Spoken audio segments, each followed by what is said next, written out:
Hey guys, Miss Chester here. I hope you're all doing well, staying happy, healthy, getting some work done. I know, excuse my super messy living room in the background. There's some groceries. I know that I spoke with a lot of you this week for our weekly check-in, which if you haven't signed up for next week, get on the Google Doc and go do that.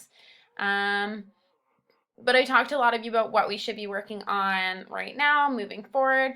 I was going to start posting some of those big idea assignments, but I think I'm going to hold off one more week and kind of give you guys this one more week for inquiry projects. Oh, this is my cat Renee. She wants to say hello. So I'm going to give you one more week for inquiry projects. So today is the 17th, the day that I'm recording this video of April.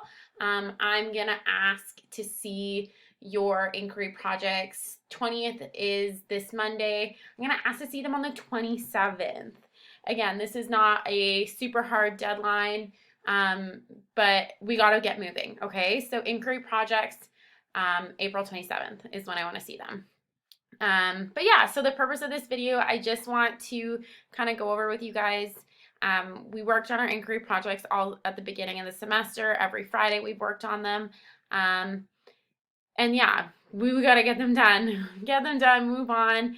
You're supposed to have the whole week after spring break to work together in class to get your research and everything put together and presented.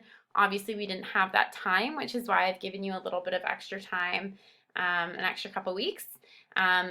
But for some of you, are probably like, what inquiry project? It's been so long.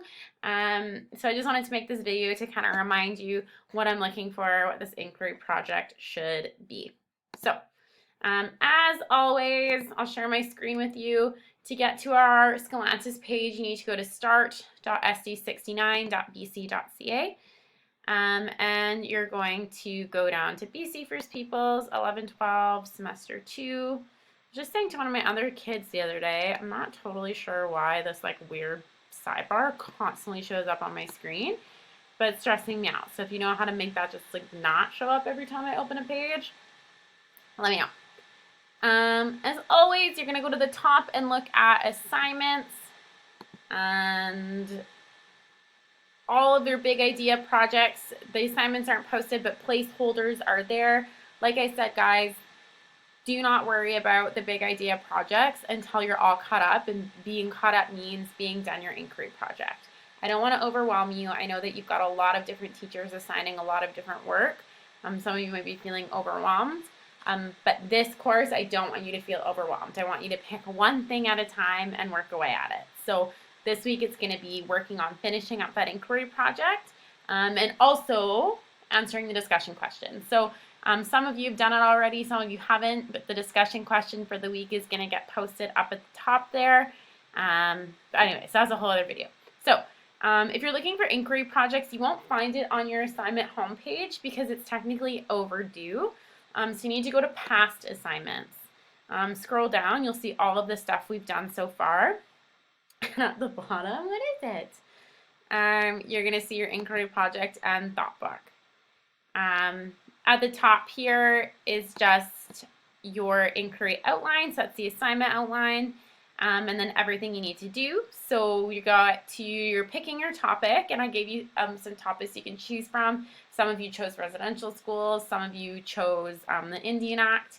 So you pick your topic, and then you create a critical inquiry question. Again, this isn't just pick a topic and present on it. This is pick a topic, create a question, something you want to know more about, you want to inquire more, get it, inquiry project, and then do some research and try to answer that question. The thought book is the second, well actually it's the second piece, but it's the most important piece. The thought book is where you are recording everything that you're doing for your inquiry project. If you look at the curriculum for BC First Peoples from the Ministry of Education in BC, you're going to see a series of big ideas and then curricular competencies. And that just means stuff that you should be competent in achieving, different tasks, different skills throughout this course. And so this competency in particular is being able to use social studies inquiry processes to question, gather, interpret, and analyze information to create, plan, and produce a final project.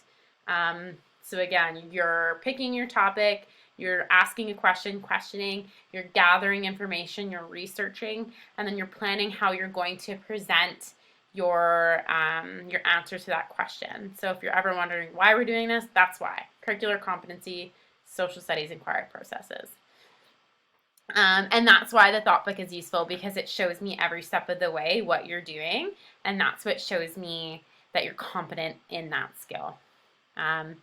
So again, if you just keep scrolling down, obviously timeline scrapped, kind of what we're working on, curricular competencies. Here's some helpful websites, guys. If you've picked your topic and you're like, oh crap, like where should I look? Here's some really good websites that you can go for information. An assessment, this piece is huge. Like I said, guys, your thought book is worth 30 marks. So this whole thing is 50 marks. Your thought book is worth 30 marks. It's the most important part. And I'm looking for depth, right? So you're not just writing like one-liners on each page. Like, give me some depth. Show me that you've really thought about what you're doing. Recording your sources and using citations. Remember, we have to give credit for other people's information. So make sure you provide a citation page in your presentation where you've shown me where you've gotten your research. That should also be in your thought book. And then, yeah, keeping track of everything that you're doing. Your whole thought book should be filled out by the end of this. Your final presentation should have visuals, a minimum of 3. Remember that when we're presenting to people, our words aren't always what keeps them engaged. A lot of the times it's words and images. So you want to have 3 visuals, pictures, graphs, charts, any of that stuff, a video even. And then your presentation is 10 marks. Obviously, we won't be able to present our inquiry projects, but you still do have to create a final product for me to see. And again, so out of 50 marks, thought book is worth 30, visuals worth 10, and presentations worth 10. So keep that in mind. I always find that people on their first inquiry project tend to neglect the thought book, so I really want to highlight that for you. It's the most important part. The little checklist or what you should remember handing in, and then your thought book outline is here as well. So we see it again, the planning, processing, creating, sharing, evaluating. This thought book is a demonstration of inquiry processes. Please don't feel constricted by the layout of this organizer. You can add sticky notes, add other pages, you can sketch note, visual, etc. The big thing here, guys, is that some of you might look at that and find it really restricting, and I don't want you to. The reason that Ms. Deering and I Ms. Deering taught this course last year, the reason that we use this is because some students need the structure. They find it really hard to just record what they're doing on sheets of paper and a notebook or whatever. But for some of you, you might want to do that. You might want the space to just do whatever you want for recording what you're doing, and that's fine. As long as you're hitting all the points and you're showing me all of your research and planning and critical thinking.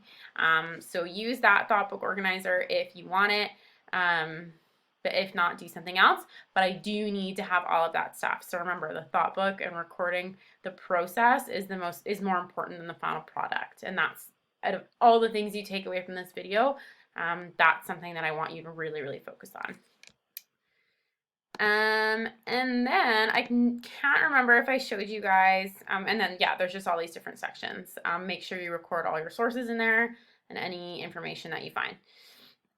The other thing I wanted to show you guys, and I can't remember if I showed you last semester or not, is this really good inquiry project that I got from a student of mine last semester. May's an international student, and she made a really cool connection for her final inquiry project between the experience of an Indigenous Japanese group of people and then Indigenous Canadians and their experience in residential schools. And it was really cool. There's 3 big types of connections that you can make. Text to text, so connecting one text or piece of information to another. Text to self, which is what May's done, making a connection between something that you've learned with something about you, a personal connection. And then text to world, which should be like making the connection between one text and something going on in the world around you. And that's huge. If we take a look at her grades here, And again, she's given me permission to show this to you guys. Her thought book was really well done. You can't see it here. I highlighted the connection. It's very thorough and thoughtful. Her visuals were awesome. She did a Powtoon. It says Prezi here, but she actually did a Powtoon video. And then her presentation. This is the only place that I had criticism or, just gave a little bit of feedback, is that May's critical inquiry question isn't totally clear, and you'll see it in her video. She presents this topic and information in a comparison, but her question, her inquiry question, is not 100% clear. And that's a really important distinction to make, right? This isn't just a research project where you pick a topic and you present on that topic. It's an inquiry project. So you've picked your topic. Now you need to find something that you want to know more about and inquire about it. Question, research. You're asking a question and then presenting your answer to that question. So if I get your inquiry project and I'm not really sure what your question is, it basically means that you've given me a research project, not an inquiry project. May's thought book had her inquiry question in it, so I did know what it was, but just make it really clear in your presentation. So I'm going to show it to you, and then, yeah, so you see an example of a really good, well done inquiry project.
So as you guys can see, May made really cool personal connections. Her presentation was really visually appealing, but again, making that inquiry question a little bit more clear.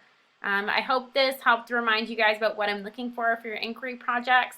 And remember, if you have any questions or want some clarification, you can always shoot me an email. I'm here to help. Do what you can when you can. Don't stress. Yeah, talk to you guys soon.